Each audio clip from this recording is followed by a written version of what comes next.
Points leader is Elliott Sadler. He drives the number 2, One Main Financial Chevrolet.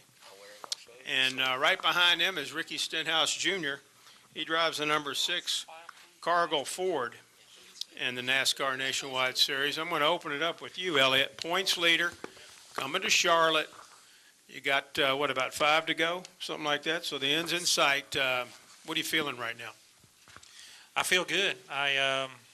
We always love coming back here to Charlotte. It's everybody's hometown. You kind of your backyard racing, and you want to come here and perform well. And we feel good about where we're at with our intermediate package. So 5 to go. It's going to be a tough battle all the way to the end.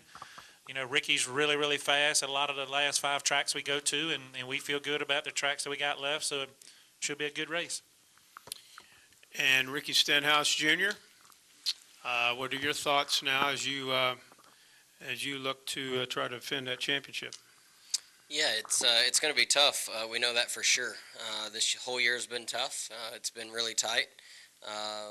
We win races, they win races, and we're right behind them. He's right behind us. So it's a lot of fun. I mean, this year has been really exciting, not only for me but my whole team. I think they've really enjoyed it. Seems like the fans have really enjoyed the battle that we have going on, and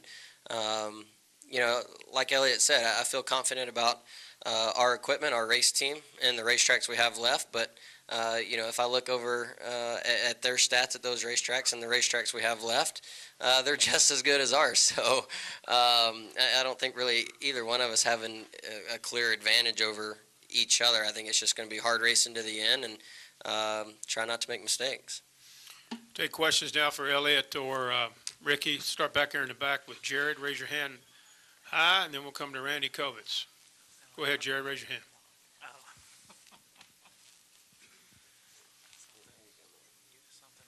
Yeah, Jared Turner, Anthem Media.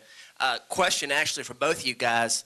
To what extent do you feel like the point system that doesn't allow Cup drivers to accumulate championship points, to what extent has that helped Nationwide Series drivers be more competitive and win more races?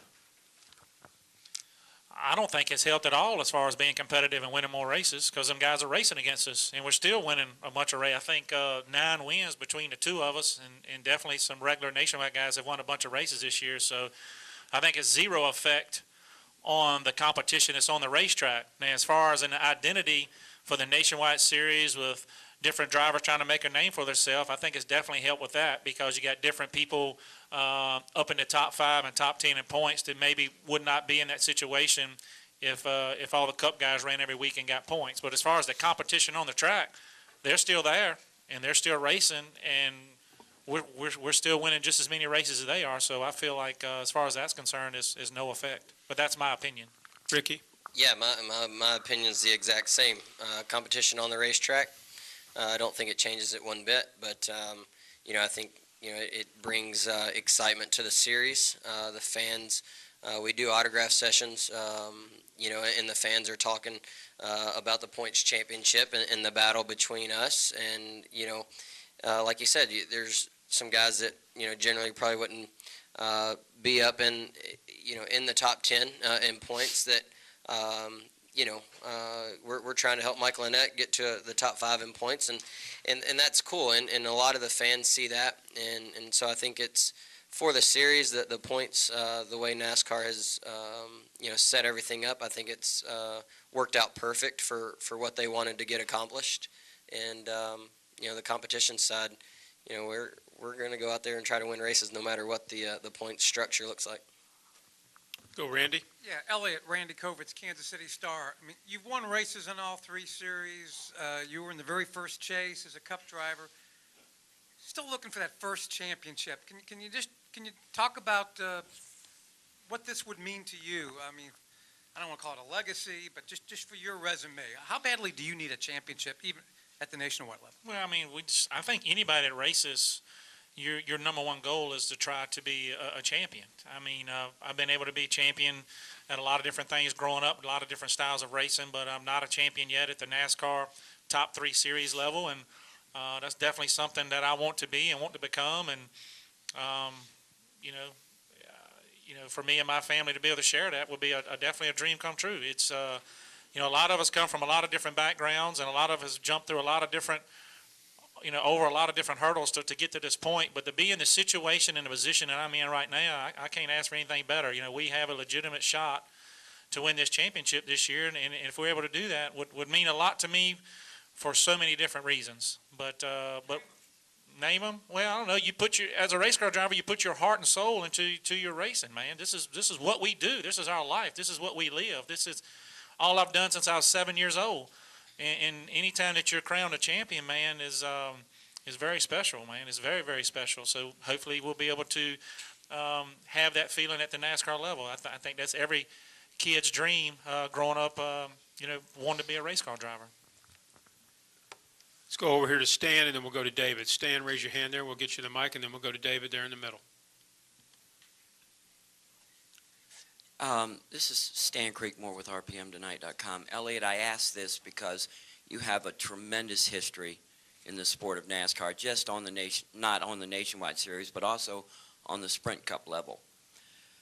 Talk, if you will, how you would react if NASCAR came down and said, you know what, if you're involved in an accident and we read the information that's available to us and you have an incident that gives you more than a 10G hit, we would require that you go see someone like Dr. Petty to make sure you have not had a concussion. How would you feel about that?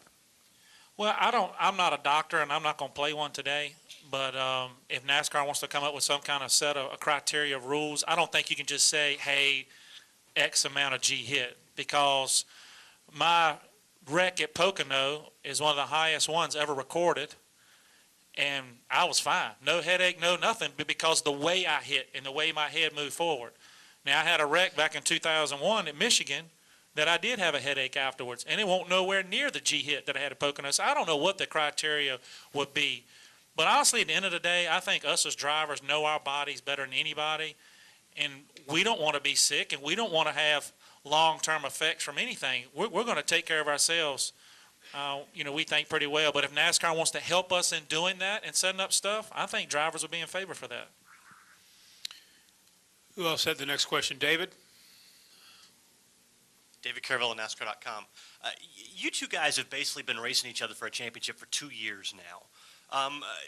Obviously you guys seem to get along all right, despite all that. Did you guys have any kind of relationship before you started racing each other for the title last year, and has it changed as you've been racing each other for championships more and more over the last 2 years? No, we really didn't. I knew Elliott and would say hey to him when he was over at RPM, running across the street there. But until last year, we really weren't around each other very often. So last year it was cool. We kind of built a relationship, plus a battle for the championship. I learned a lot from Elliott. With his success and time in this sport, I was able to learn how to race for a championship. A lot of give and take from him, and I think that paid off a lot last year, and it's paid off a lot this year. But we get along great. We race each other hard when it's time to go race. During the race, we give and take a lot. So it's been a lot of fun racing Elliott, and he's a guy that I would hang out with off the racetrack. It's been a good last 2 years. I agree with Ricky. I just knew of Ricky before we started racing against each other last year, and it seemed like we always ended up around each other on the racetrack last year. And I think we just got a lot of mutual respect. I know they're going to be fast and they're going to be good, and he's a very, very good race car driver, but a clean race car driver, and I feel like I'm the same way. But we definitely built a friendship last year. Even though you're racing against each other, you still have that I think that friendship or that respect for each other, and I think we're doing it again this year, that we thoroughly respect each other's race team and each other's ability and each other on the racetrack. It's just kind of like, see who the best man is that's going to win at the end. It doesn't, there's no evil anything to it at all. It's just a very mutual respect racing. And I'll give you an example.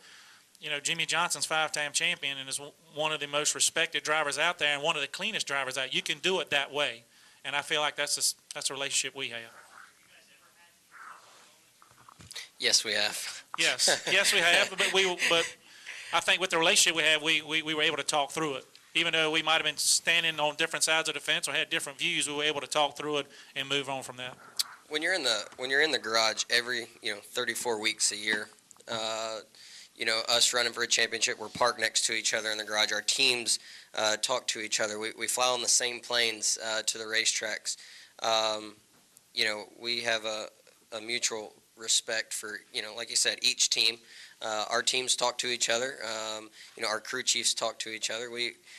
Everybody talks and gets along. I think it makes you don't want to be out there hating the guys next to you and not enjoy your year. I mean, we do this because we love to do it, and if it gets to where it's a tough time hanging out in the garage because you're worried about the guys next to you and not getting along, I think you're taking a lot of enjoyment out of it.